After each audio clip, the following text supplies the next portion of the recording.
ಒಂದು ಕಡೆ ನ್ಯಾಯಾಲಯದಲ್ಲಿ ಚರ್ಚೆ ಆಗ್ತಾ ಇದ್ರೆ, ವಾದ ಪ್ರತಿವಾದ ಆಗ್ತಾ ಇದ್ರೆ, ಮತ್ತೊಂದು ಕಡೆ ಜಾತಿ ಗಣತಿಯಲ್ಲಿ ದಲಿತ ಕ್ರಿಶ್ಚಿಯನ್ ಹೆಸರು ಕೈ ಬಿಡಬೇಕು ಅಂತ ಬಿಜೆಪಿ ಮನವಿ ಮಾಡಿದೆ ಹಿಂದುಳಿದ ವರ್ಗಗಳ ಆಯೋಗಕ್ಕೆ. ಬಿಜೆಪಿ ನಿಯೋಗ ದೂರು ನೀಡಿದ್ದು ಒಬಿಸಿ ಆಯೋಗದ ಅಧ್ಯಕ್ಷರಿಗೆ ಬಿಜೆಪಿ ನಾಯಕರು ತರಾಟೆಗೆ ತೆಗೆದುಕೊಂಡಿದ್ದಾರೆ. ನಾಗಮೋಹನ್ ದಾಸ್ ವರದಿಯಲ್ಲಿ 15 ಕ್ರಿಶ್ಚಿಯನ್ ಜಾತಿ ಇರಲಿಲ್ಲ.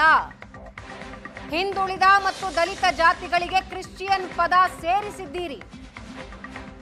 ಸಮೀಕ್ಷೆ ಆಪ್ನಲ್ಲಿ ಇನ್ನೂ ಕ್ರಿಶ್ಚಿಯನ್ ಜಾತಿಗಳಿವೆ ಅಂತ ತರಾಟೆಗೆ ತೆಗೆದುಕೊಂಡಿದ್ದಾರೆ.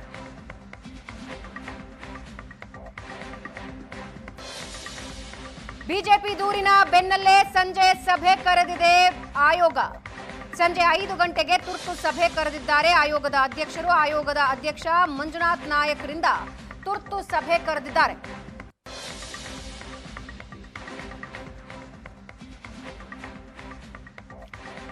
ಆಯೋಗದ ಅಧ್ಯಕ್ಷ ಮಧುಸೂದನ್ ನಾಯಕ್ ತುರ್ತು ಸಭೆ ಕರೆದಿದ್ದು ಸಂಜೆ 5 ಗಂಟೆಗೆ ತುರ್ತು ಸಭೆ ಕರೆದಿದ್ದಾರೆ. ನಾಗಮೋಹನ್ ದಾಸ್ ವರದಿಯಲ್ಲಿ 15 ಕ್ರಿಶ್ಚಿಯನ್ ಜಾತಿ ಇರಲಿಲ್ಲ.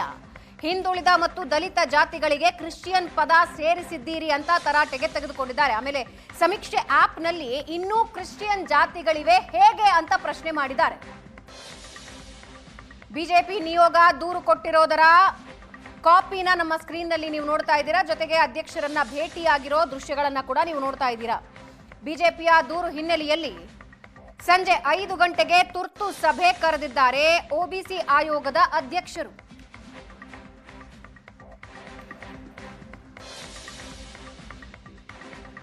ದೂರು ಕೊಟ್ಟ ನಂತರ ಯಾವ ಬಿಜೆಪಿ ನಾಯಕರು ಏನೇನು ಇದ್ರ ಬಗ್ಗೆ ಮಾತಾಡಿದ್ದಾರೆ ನೋಡಿ. ಮೂಲ ಜಾತಿ ಕ್ರೈಸ್ತರಾಗಿ ಯಾರು ಕನ್ವರ್ಟ್ ಆಗ್ತಾರೆ ಅವರ ಮೂಲ ಜಾತಿ ಹಾಗೆ ಉಳಿತದೆ ಅಂತಾರೆ ಅವರು. ಅದೇ ಉಳಿತದೆ, ಉಳಿಯಲಿಕ್ಕೆ ಸಾಧ್ಯ ಇಲ್ಲ. ಇದನ್ನು ಇದೇ ರೀತಿ ನೀವು ಮುಂದುವರಿಸಿ, ನೀವೇನಾದ್ರೂ ಕೇರಿಗಳಲ್ಲಿ ಬರೋದಾದ್ರೆ ಏನು ಒಂದೇ ಒಂದು ಬರಹನೂ ಬರ್ಕೊಳ್ಳಕ್ಕೆ ಸಾಧ್ಯ ಇಲ್ಲ. ಅಲ್ಲಿ ನಮ್ಮ ಜನ ಬಿಡೋದಿಲ್ಲ. ಒಂದು ಸಮಯ ಇವತ್ತು ತೀರ್ಮಾನ ಆಗಲಿಲ್ಲ, ಮತ್ತೆ ಇದು ಮುಂದುವರೆದಿದೆ ಅಂತಂದ್ರೆ ಮುಂದೆ ಆಗ್ತಕ್ಕಂತ ಅನಾಹುತಕ್ಕೆ ಆಯೋಗವೇ ಕಾರಣ ಆಗ್ತದೆ. Banjara Christian, Lamani Christian, Valmiki Christian, ಏನಿದು ನೀವು ದಳ್ಳಾಳಿ ಕೆಲಸ ಮಾಡ್ತಾ ಇದ್ದೀರಿ ಅಂತ ಆಗತ್ತೆ. ಇದು ಷಡ್ಯಂತ್ರದ ಭಾಗವೇ ಹೊರತು ಇಂಥದ್ದನ್ನ ನಾವು ಸಹಿಸಿಕೊಳ್ಳಲಿಕ್ಕೆ ಸಾಧ್ಯ ಇಲ್ಲ. 33 ಜಾತಿಗಳನ್ನು ಯಾವ ರೀತಿ ಹೈಡ್ ಮಾಡಿದ್ದೀವಿ ಅಂತಂದ್ರೆ ಅದನ್ನು ಇದಕ್ಕೂ ಮಾಡಿ. ಈ ರಾಜ್ಯದಲ್ಲಿರ್ತಕ್ಕಂಥ ಎಲ್ಲ ಹಿಂದೂಗಳನ್ನ ಕ್ರಿಶ್ಚಿಯನ್ ಅನ್ನ ಪದವನ್ನ ಸೇರಿಸಿ ಇಡೀ ರಾಜ್ಯವನ್ನ ನಾವು ಕ್ರಿಶ್ಚಿಯನ್ ಮಾಡ್ತೀರಿ, ಮಾಯ ಮಾಡ್ತೀರಿ ಅಂತ ಹೇಳಿ ಸಿದ್ದರಾಮಯ್ಯನವರು ಮತ್ತು ಅವರ ತಂಡ ಹಿಂದುಳಿದ ಆಯೋಗದ ಅಧ್ಯಕ್ಷರುಗಳನ್ನ ಮತ್ತೆ ಅವರ ಸದಸ್ಯರುಗಳನ್ನ ಗುಲಾಮರನ್ನಾಗಿ ಮಾಡಿಕೊಂಡು ರಾಜ್ಯದಲ್ಲಿರ್ತಕ್ಕಂಥ 1.25 ಕೋಟಿ ದಲಿತ SC/ST ಜನಾಂಗಕ್ಕೆ ಅಪಮಾನ ಮಾಡಿ ಇವ್ರೇನು ಸಮೀಕ್ಷೆ ಮಾಡೋದಕ್ಕೆ ಹಳ್ಳಿಗಳಿಗೆ ಬರ್ತಾ ಇದ್ದಾರೆ, ಅಲ್ಲಿ ಕಪ್ಪು ಬಾವುಟ ಆರಿಸೋದ್ರ ಮುಖಾಂತರ ಗೋ ಬ್ಯಾಕ್ ಅಂತೇಳಿ ನಾವು ಚಳವಳಿಗಳನ್ನ ಹೋರಾಟಗಳನ್ನ ಮಾಡಬೇಕು ಅಂತೇಳಿ ಈ ಮೂಲಕ ಒತ್ತಾಯ ಮಾಡ್ತೀರಿ. ಇವತ್ತು 6 ಗಂಟೆವರೆಗೂ ಅವ್ರಿಗೆ ಟೈಮ್ ಕೊಟ್ಟು ಅವರು ಇದಕ್ಕೆ ಸರಿಯಾದ ರೀತಿಯಂತೆ ಸ್ಪಂದಿಸದೇ ಇದ್ರೆ ನಾವು ಮುಂದಿನ ದಿನಗಳಲ್ಲಿ ಈ ಆಯೋಗದ ಅಧ್ಯಕ್ಷರ ಕಚೇರಿ ಮುಂದೆ ಮುತ್ತಿಗೆ ಹಾಕೋದ್ರ ಮುಖಾಂತರ ಹೋರಾಟವನ್ನ ಮಾಡ್ತೀರಿ ಅಂತ ಹೇಳಿ ಈ ಮೂಲಕ ನಾನು ಎಚ್ಚರಿಕೆಯನ್ನ ಕೊಡ್ತೀನಿ. ಯಾವ ಆಧಾರದ ಮೇಲೆ 1400 ಜಾತಿಗಳನ್ನ ಪಟ್ಟಿ ಮಾಡಿದೀವಿ ಅಂತ ಹೇಳಿದ್ರೆ, ಆಡು ಭಾಷೆಗಳ ಜಾತಿಯನ್ನ ಪಟ್ಟಿ ಮಾಡಿದ್ರೆ 3000ಕ್ಕೂ ಹೆಚ್ಚು ಜಾತಿಗಳು ಈ ರಾಜ್ಯದಲ್ಲಿದೆ.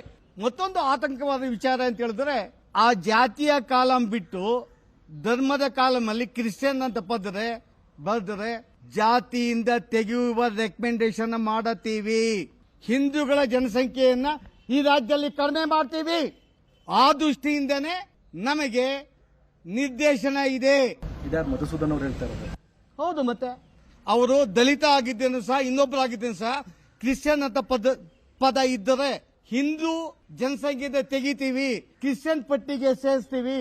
ಹಿಂದೂಗಳ ಜನಸಂಖ್ಯೆಯನ್ನ ಕಡಿಮೆ ಮಾಡೋದಕ್ಕೆ ಇವತ್ತು ಜಾತಿ ಗಣತಿ ಆಗ್ತಾ ಇದೆ. ಫಸ್ಟ್ ಈ ರಾಜ್ಯದ ಎಲ್ಲ ದಲಿತರು ನಿಮ್ಮ ಜಾತಿಯ ಮುಂದೆ ಕ್ರಿಶ್ಚಿಯನ್ ಅನ್ನೋ ಪದವನ್ನು ಸೇರಿಸಿ ನಿಮಗೆ ಬರುವಂತ ಮೀಸಲಾತಿಯಿಂದ ತೆಗೀತಾರೆ. ಜಾಗೃತರಾಗಬೇಕು. ಕ್ರಿಶ್ಚಿಯನ್ ಅನ್ನೋ ಪದ ಸೇರಿಸಿ ಸೋನಿಯಾ ಗಾಂಧಿಯವರನ್ನ ಮೆಚ್ಚಿಸಿ ಕರ್ನಾಟಕ ರಾಜ್ಯದಲ್ಲಿ ಎಷ್ಟು ಕ್ರಿಶ್ಚಿಯನ್ ಇದ್ದಾರೆ ಅನ್ನೋದಂತೇಳಿ ಸೋನಿಯಾ ಗಾಂಧಿಯವರಿಗೆ ಸಂದೇಶ ಮಾಡ್ಲಿಕ್ಕೆ ಕೊಟ್ಟಿರ್ತಕ್ಕಂಥ ಈ ಆಯೋಗದ ಅಧ್ಯಕ್ಷರನ್ನ ವಿರೋಧ ಮಾಡಬೇಕಂತೇಳಿ ತಮ್ಮ ಮುಖಾಂತರ ಮನವಿಯನ್ನು. ಬಿಜೆಪಿ ನಾಯಕರ ಮನವಿಗೆ ಹಿಂದುಳಿದ ಆಯೋಗ ಸ್ಪಷ್ಟನೆ ಕೊಟ್ಟಿದೆ. ಬಿಜೆಪಿಯವರು ತಪ್ಪು ಕಲ್ಪನೆ ಮಾಡ್ಕೊಂಡು ಬಂದಿದ್ರು. ಅವರು ತೋರಿಸಿದ 14 ಜಾತಿ ಕ್ರಿಶ್ಚಿಯನ್ ಜೊತೆ ಸೇರಿಸಿಲ್ಲ. ನಮ್ಮ ಪಟ್ಟಿಯಲ್ಲೇ ಇಲ್ಲ ಅಂದಮೇಲೆ ತೆಗೆಯೋದು ಎಲ್ಲಿಂದ ಅಂದಿದ್ದಾರೆ.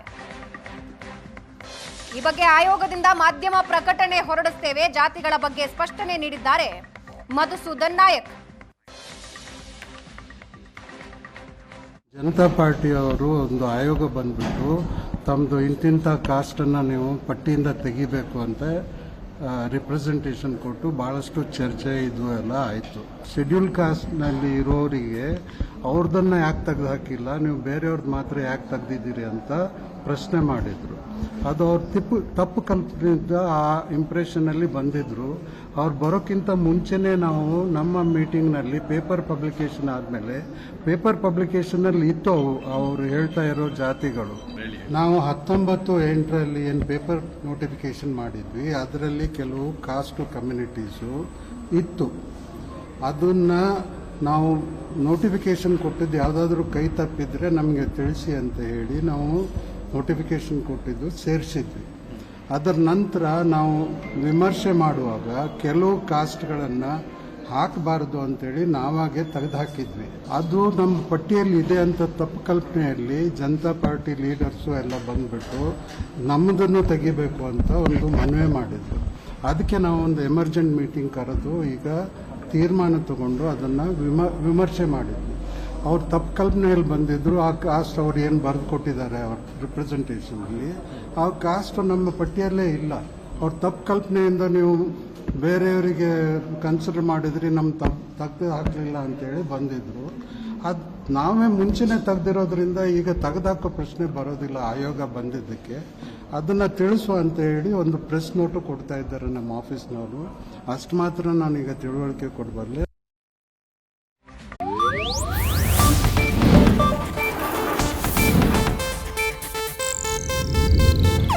ಇದು ಏಷ್ಯಾನೆಟ್ ನ್ಯೂಸ್ ನೆಟ್ವರ್ಕ್ ಪ್ರಸ್ತುತಿ.